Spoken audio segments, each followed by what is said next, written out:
So what's good, everybody? This is the third episode of Tales from Retail. I'm your host, Burnt Toast. Before we get started, make sure you hit that like button and comment Toast down below. It helps out the channel, and don't forget to subscribe. Now let's get into it.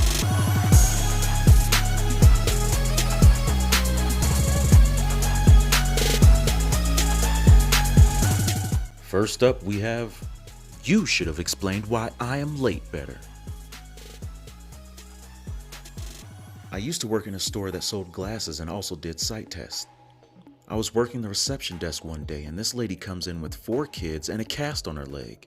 She tells me that she has appointments booked for all 4 children. So I check the system and see that she's actually about a half hour late. Each appointment is only allotted a 15-minute slot on a rolling basis. So if one appointment starts late, every appointment after that is also going to be late. She had the 4 kids booked in one after the other, but because she was a half hour late, they had essentially missed the first 2 appointments. I relayed all of that information to her and said that we would be able to see 2 of the kids, but that we didn't have time to see all 4 as the first 2 appointments had been missed. I'll now refer to myself as M and her as C for customer. The discussion goes roughly as follows. C: well, it isn't my fault I'm late. The bus was late. M: I understand, but unfortunately, those first 2 slots have been missed. C: can't you just squeeze them in? M: I'm sorry, but unfortunately not. There are no more open slots this afternoon. C: why can't they just see all 4 of them in 30 minutes? M: 30 minutes will not be enough time to adequately perform all 4 tests, I'm afraid. C stands there huffing and looking annoyed. M: I'm sorry to rush you, but I need to know if you still wish to keep the other appointments, as you are now beginning to run late for those as well. C: oh, this is ridiculous. Why would I want to have appointments for only 2 of them? What's the point in that? M: okay, should I just go ahead and cancel the other 2 then? C: no. Can you not call upstairs and tell them it isn't my fault I'm late and see if they can see all of them? M: ma'am, I can call upstairs if it would make you feel better, but they're gonna say the same thing. C: just do it. Just for context, the appointments were done on the first floor of the building. Currently, we were on the ground floor.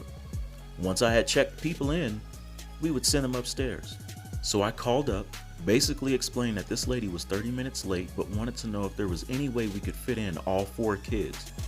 As expected, they checked the system and told me the exact same thing.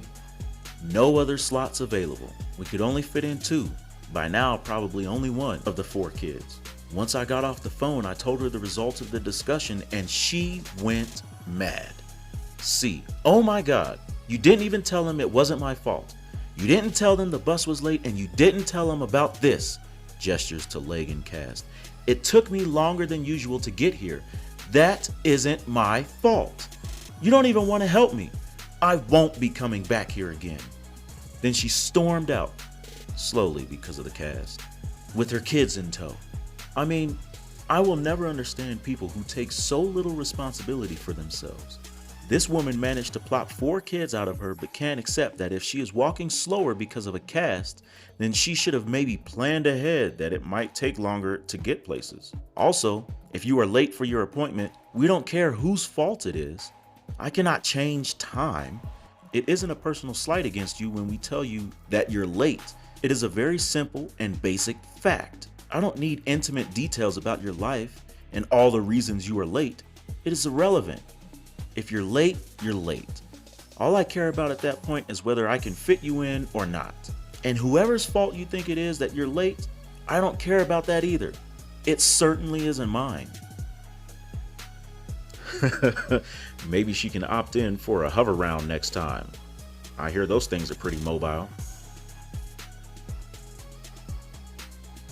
Now we have those wonderful moments where you tell a customer something and they immediately ignore it.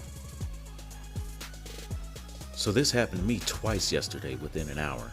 The manager who does the ordering at my store was out sick for a week, and for some reason the other managers didn't pick up the slack and do the ordering in his place. So our store right now is very bare. We are out of so many things. Our cooler is so empty right now, you could skateboard through it and not bump into any of our boxes. Specifically for this story, we're out of a lot of our single cans of beer. Now, single cans, the 24-ounce ones, are kept in a cooler behind the register. This is because there was a really big problem of people taking cans and walking out without paying. So now if you want, say, a 24-ounce of Mike's, we have to get it for you like we do with cigarettes.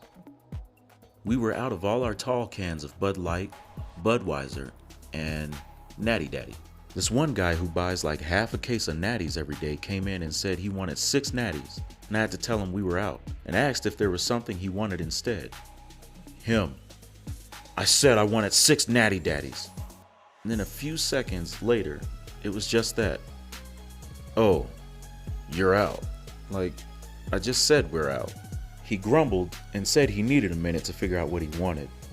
And I tried to be helpful and said everything he saw in the case right now, we have had a full shelf except the natural ice. We just have 1 can of ice left.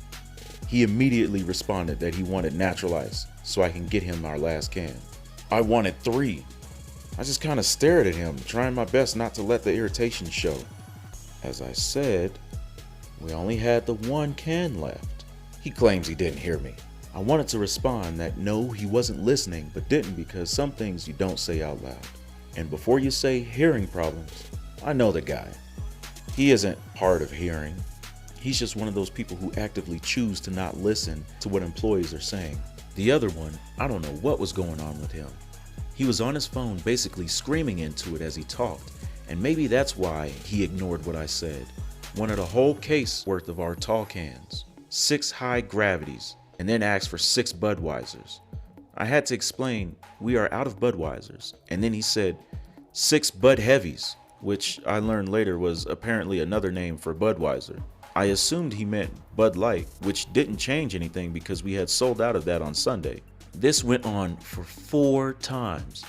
Him saying Bud, and me explaining we are out and offering different drinks. Coors, Millers, Bud Light Lime, Busch Light, Steel Reserve, etc. Did my best to keep a customer service smile and tone. Nope, nothing worked. He pulled away from the phone and asked how hard it was to understand he wanted a Bud Heavy. And I think he finally realized when I said one last time that we didn't have any of that. We really don't have any single cans. So he shuffled away and came back with one of those 6-packs of 16-ounce, grumbling about how I wasted his time. Some people just don't have listening skills, do they? I'm sure some of y'all know what it's like dealing with this.